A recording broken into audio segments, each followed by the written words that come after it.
Hi, my name is Sharon Mallon and I'm a lecturer in mental health at the Open University. And I, along with colleagues at Queen's University Belfast and the University of Ulster, have written a paper that looks at the social dynamics of suicide among women. I have been researching suicide for around 15 years now, and the idea for this paper came about actually when I attended an event in Northern Ireland about male suicide, and I was struck by how we predominantly think of suicide as a male issue, and this is largely due to the fact that with the exceptions of a few countries, the number of male suicides vastly outweighs the number of female suicides.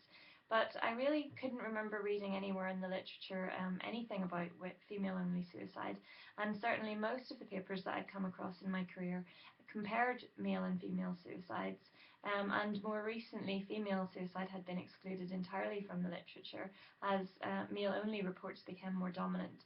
So I became quite curious and started to look at the data that we had from the study that we completed in Northern Ireland, and I looked at the GP and coroner's records of 78 women who died by suicide over the 2-year period that we were studying. What was interesting about my initial approach to the data was that, like Simone de Beauvoir, I hesitated greatly about writing a paper about women, partly because I really didn't see, upon looking at the data, what there was that I could say that was new. 85% of the women had attended at some point in their life for the GP for a mental health problem, and many of these people had been suffering from the same conditions when they died.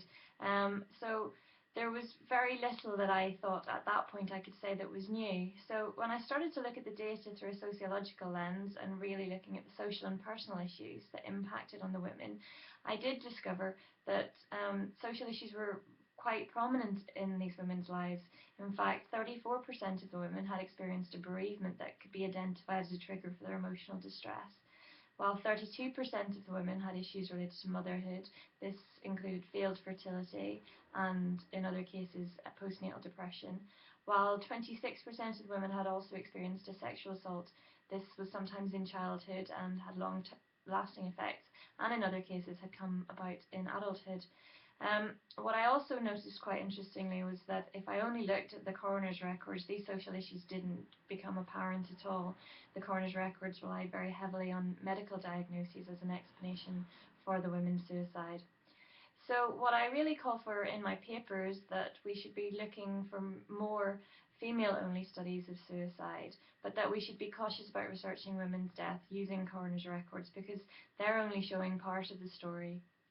But really, to date, I do not think we've taken into account really the social nature of the trauma that may trigger or exacerbate emotional distress among women. And the more we rely on these simplistic medicalized explanations for suicide, we may actually be hampering our ability to further reduce the number of female suicides that occur each year.